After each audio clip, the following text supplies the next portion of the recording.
sky me, where brains go to broadcast. Have you ever stared at your screen needing to research something crucial, maybe for a presentation or a new project, or just because you're really curious, and you just felt that familiar wave of, where do I even start? Oh, yeah. The internet, it's just this vast ocean, right? A sea of information. Exactly. And finding the really good stuff, the reliable insights, without getting completely swamped. That's the challenge. Well, you've definitely landed in the perfect spot today. Our mission on the deep dive isn't just to, throw you a life preserver. It's to give you a detailed roadmap for becoming a real information super sleuth. Mm-hmm. We're talking expert strategies straight from a top-tier research institution. They're designed to help you cut through all that noise and get to the important nuggets of knowledge, efficiently and with confidence. That's right. And this deep dive, it's about more than just finding sources. It really is. It's about understanding how to use them effectively, how to rigorously evaluate their worth, and crucially, how to properly give credit where it's due. It's fundamental. Think of it as your ultimate shortcut to becoming genuinely well-informed, ready to tackle any information challenge. Absolutely. And to guide us through this adventure, we're going to follow a really powerful 7-step framework for effective library research. It's a proven structure. Yeah, it'll absolutely transform how you approach gathering information. Ready to dive in? Let's do it. Okay, so let's unpack this. The first crucial step, really, in any successful research journey is all about sharpening your focus. You might start with a broad interest, something like college students and alcohol. Right, a big topic. But how do you turn that into a really effective, searchable research question? Well, it starts by framing that interest as a clear question. So instead of just college students and alcohol, maybe ask, what effect does the use of alcoholic beverages have on the health of college students? Ah, okay. Much more specific. Exactly. And once you have that question, you immediately pinpoint your main concepts, your keywords. So here it'd be alcoholic beverages, health, and college students. Those become your search beacons. That makes so much sense. It's like going from a blurry photo to a crisp, clear image. But, okay, what if once you start searching, you find yourself either drowning in results or just staring at an empty page? That's a great question, and it happens all the time, really. If you're finding way too much, you need to narrow things down. That's where Boolean operators come in words like and. Okay. So instead of just searching alcoholic beverages, you could try beer and health and college students. Ah, like combining the concepts? Precisely. It's like using a precision laser instead of a wide net. On the flip side, if you're finding too little, you need to broaden your topic.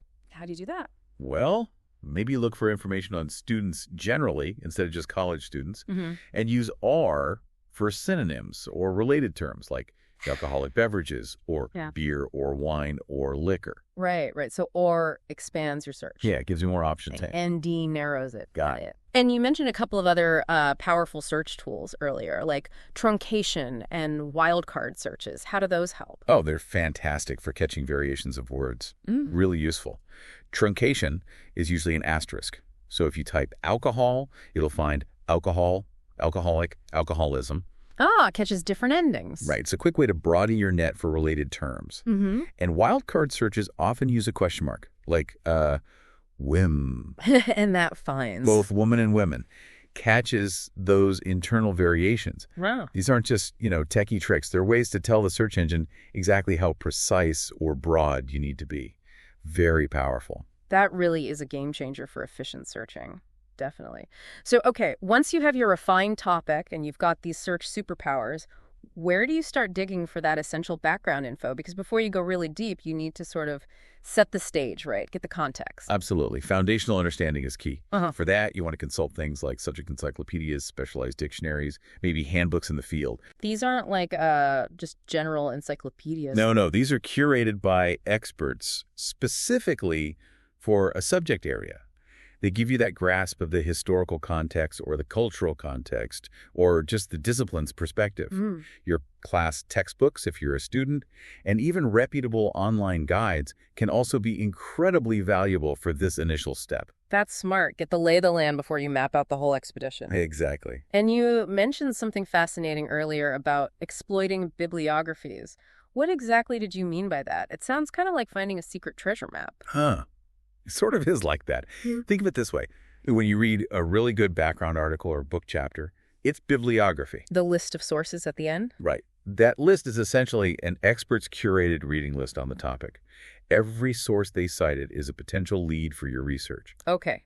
And here's where it gets really powerful. Yeah. Those new sources you find, they'll also have bibliographies. Ah, a chain reaction. Precisely. You create this chain reaction of discovery. You're basically leveraging the work previous experts have already done to quickly identify relevant, reliable sources you might never find otherwise. That's brilliant. So much more efficient than just random keyword searching. Immensely more efficient, especially early on. All right, so you've got your refined topic, you've set the stage with background knowledge, maybe even started that chain reaction with bibliographies.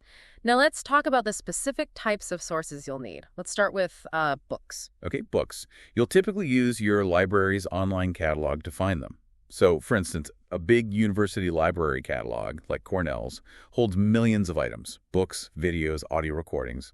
And it tells you their exact location and gives you those crucial call numbers. Right, those combinations of letters and numbers on the spine. Exactly. Library of Congress call numbers, usually.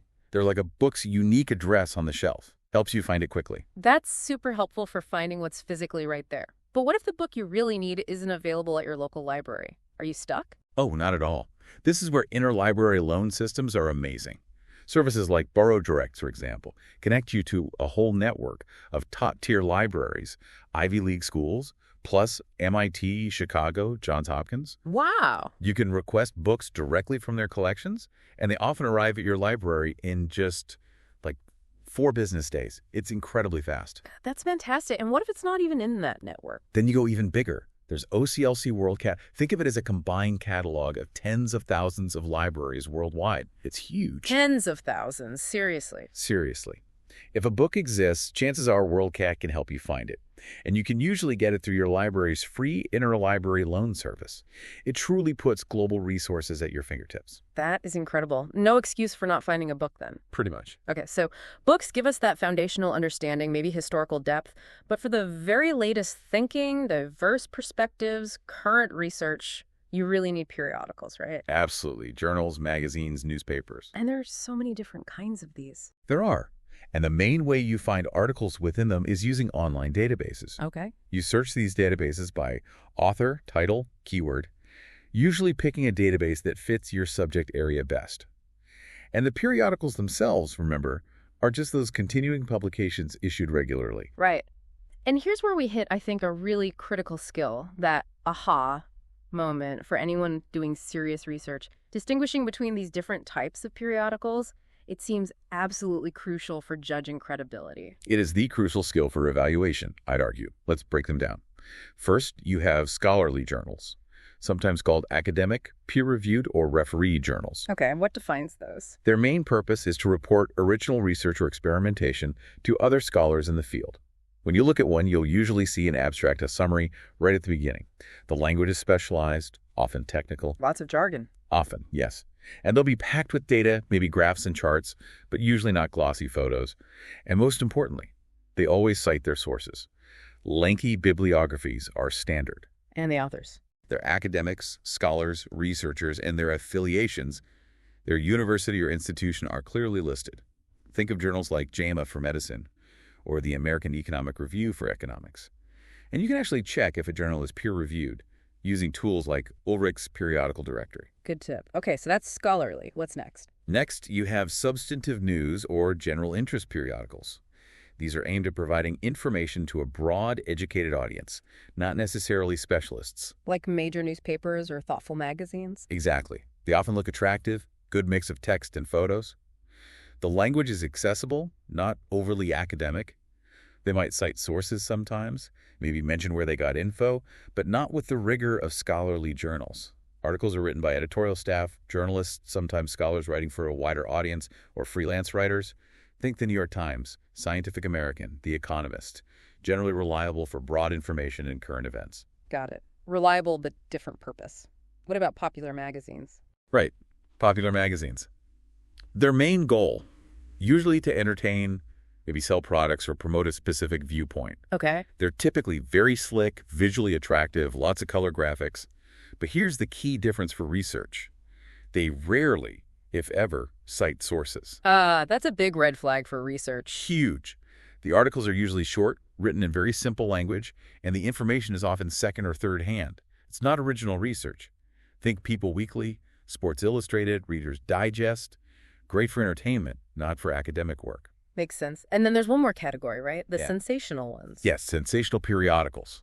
Their whole purpose is basically to arouse curiosity, maybe cater to superstitions, or just shock readers with flashy headlines, often totally fabricated. The supermarket tabloids. Pretty much. They often look like newspapers but use really elementary, sometimes inflammatory language. They kind of assume the reader is easily fooled, frankly. Like alien bat boy found in cave. Exactly. Like Sure. the Weekly World News type stuff. Definitely not for research. Okay, understanding those distinctions.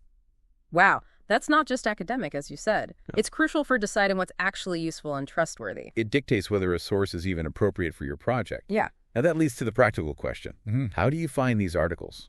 Especially if you don't have a specific citation. Yeah, that happens a lot. You know your topic, maybe keywords, but you don't have a specific article title in mind. Right. So when you don't have a citation, you use those periodical databases we mentioned. The key is choosing the right database.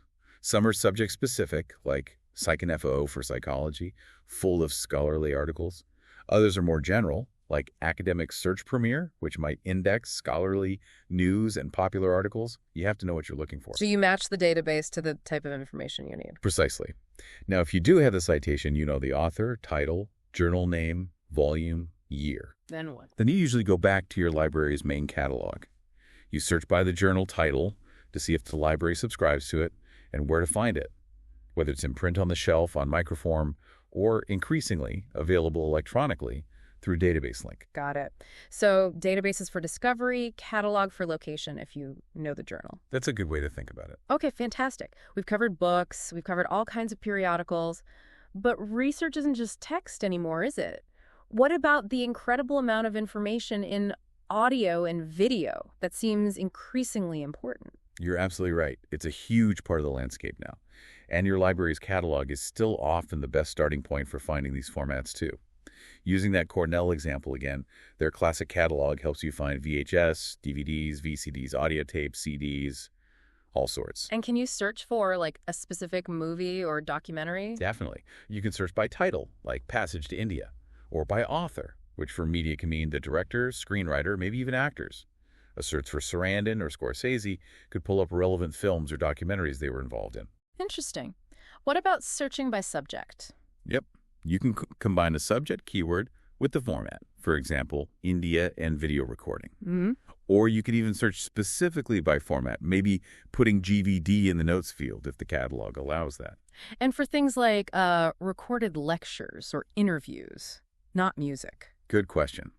For spoken word recordings, it's often helpful to limit your search to non-musical recording, if that option exists. And sometimes libraries even have browsing collections, like the Dean Room at Uris Library mentioned in the guide. You can literally just browse shelves of DVDs and CDs, a great way to stumble onto something useful.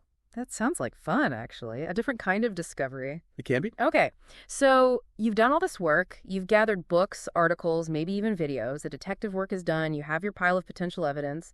But now comes maybe the most vital step of all, evaluating what you've actually found. Absolutely vital. Because, let's be honest, not all information is created equal, right? This is where the critical thinking really kicks in. Precisely. Step 6, evaluation. Assessing the authority, the usefulness, the reliability. It's absolutely crucial. And you should ask a set of general, critical questions about all your sources, no matter the format. Book, article, website, video. Doesn't matter. What kind of questions? Things like, who created this? Why did they create it? Is the information objective or biased? Is it current? Is it supported by evidence? Who is the intended audience? Okay, those make sense. Are there specific tools for different formats? Yes. For books, beyond your own reading, you can look for book reviews. You can often find these through library databases to see how the book was received by other experts. Ah, like getting a second opinion. Exactly. So periodicals, you go back to those distinctions we made. Review the format, intended audience, appearance, presence of citations, author credentials, all those clues we discussed. They tell you a lot about reliability. And websites. That feels like the trickiest area. The Wild West, you called it. It certainly can be. You need an even sharper critical eye online. Look closely at the domain. .edu.gov.org.com, though .org isn't always nonprofit anymore. Who sponsors the site? Is there an author listed? Is there a date? Can you verify the information elsewhere? Luckily, there are excellent guides out there to help, like the one from UC Berkeley mentioned in the source material, Evaluating Web Pages. They give you checklists and specific things to look for. That's good to know. Resources exist to help navigate that. Definitely. And remember, evaluation might lead you back a step. If you evaluate your sources and realize you found too much low-quality stuff, or maybe not enough on your specific angle. You might need to tweak your topic again. Exactly. You might need to refine your research question, broaden or narrow your scope. It's often a cyclical process, not just a straight line from A to Z. Research involves iteration. That makes perfect sense. It's a dynamic process. Okay, so you found the gold, you've assessed its purity using critical evaluation. Now the final step.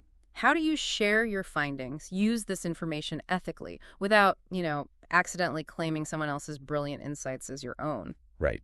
Step 7. Citing what you find. Using a standard format. Giving credit where credit is due. Why is this so important? Seems like a lot of tedious work sometimes. It can feel that way, but it serves two absolutely critical purposes. First, it gives proper credit to the original authors whose ideas and work you've built upon. It's the fundamental ethical obligation in any kind of research or scholarship.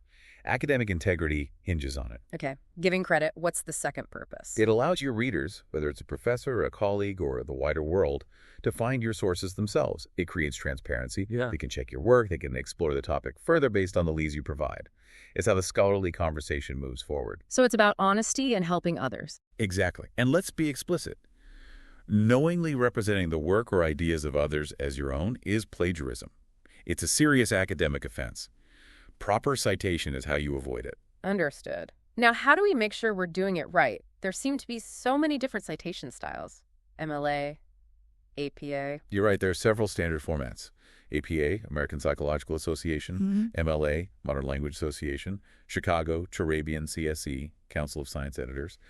The style you use often depends on your academic discipline, or sometimes the specific instructions for an assignment or publication. So you need to find out which style is required. Correct. And the good news is you don't have to memorize every single rule for every style. There are fantastic citation management programs available now. Tools like EndNote, Zotero, Mendeley, many are free. How do they help? They help you collect, organize, and store your references as you find them. And then when you're writing, they can automatically format your footnotes, endnotes, and bibliography in the correct style. Wow, that sounds like a lifesaver. They really can be. Saves a ton of time and helps prevent errors. Definitely worth exploring. Okay, fantastic. So as people dive deeper into all this, using catalogs and databases, they're bound to encounter some specific library terminology, right? Library jargon. Maybe we can quickly demystify a few key terms. Understanding the language helps unlock the treasures, doesn't it? Definitely. Knowing the lingo helps navigate the system. So, call numbers. We mentioned them for books. Just remember, they're essentially the book's address on the shelf, usually based on the Library of Congress system, grouping similar subjects together. Makes finding things physically much easier. Right. Then periodicals. We spent a lot of time here. Just keep reinforcing that crucial difference. Scholarly journals versus substantive news general interest versus popular magazines versus sensational. And know they might be current issues on display or older bound volumes, shelved like books. Got it. What about those search terms, Boolean operator? Yes. ND or R, not T. Remember, they're powerful commands to combine your keywords. ND narrows or broadens, not excludes. Essential for smart searching in databases and catalogs. And those other tricks? Truncation and wildcard searching? Yeah, great tools. Truncation, like alcohol, finds variations in word endings. Wildcards, like win.nn, find variations within a word. They give you flexibility in your keyword searching. Helpful shortcuts. What about abstract versus annotation versus bibliography? Okay, quick definitions. An abstract is that short summary at the beginning of a scholarly article, usually written by the author. An annotation is a brief, descriptive, and evaluative note that you might write about a source, perhaps for an annotated bibliography, explaining its relevance and quality. And a bibliography is simply the list of sources cited at the end of a work. Clear distinctions. And finally, those lifelines for getting materials from elsewhere. Right. Interlibrary loan services, ILL, and Borrow Direct. Just remember, these are the services your library uses to borrow materials it doesn't own from other libraries, vastly expanding your access. Amazing resources. Okay, so if we connect this all back to the bigger picture, Right. we've essentially walked through the 7 crucial steps for effective library research. It's a really solid, structured approach Yeah. designed to make you more confident, more efficient. Let's just quickly list them again, that powerful framework. 1, identify and develop your topic. Get specific. 2, find background information, context and bibliographies. 3, use catalogs to find books and media, your library, and beyond. 4, use databases to find periodical articles, the right tool for the job. 5, find additional internet resources. Find video and sound recordings. Broaden your formats. 6, evaluate what you find. Critical thinking is key. And 7, cite what you find using a standard format. Give credit. Avoid plagiarism. That framework really covers the whole process. Yeah. But, this brings us to a really important final point.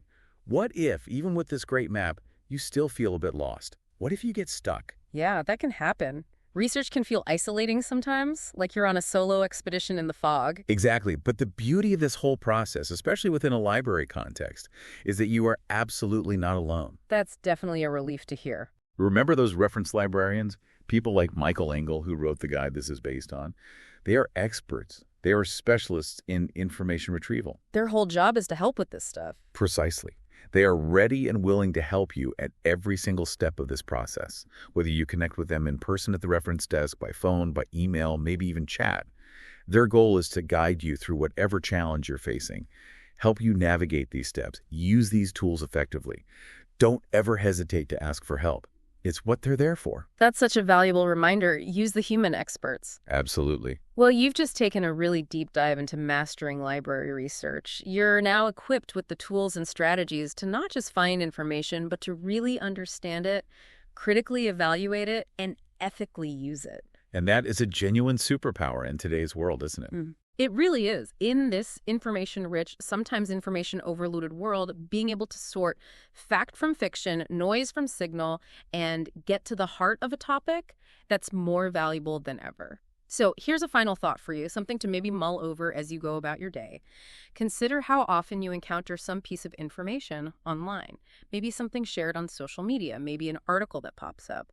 Something that seems compelling, maybe even surprising or shocking. Happens all the time. How might actively applying just 1 or 2 of these evaluation steps we talked about, maybe just quickly asking yourself, okay, who created this? Why? Or wait, are there any sources cited here?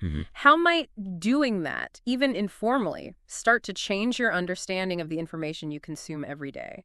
How could it empower your own intellectual curiosity? That's a great challenge, applying these skills beyond just formal research. Exactly. Give it a try next time you need to research something big or small, or even just when you're scrolling online. You might be surprised at what you uncover and how much more confident you feel navigating the world of information. Cascade me where brains go to broadcast. Cascade me, knowledge speaks, tuition sleeps.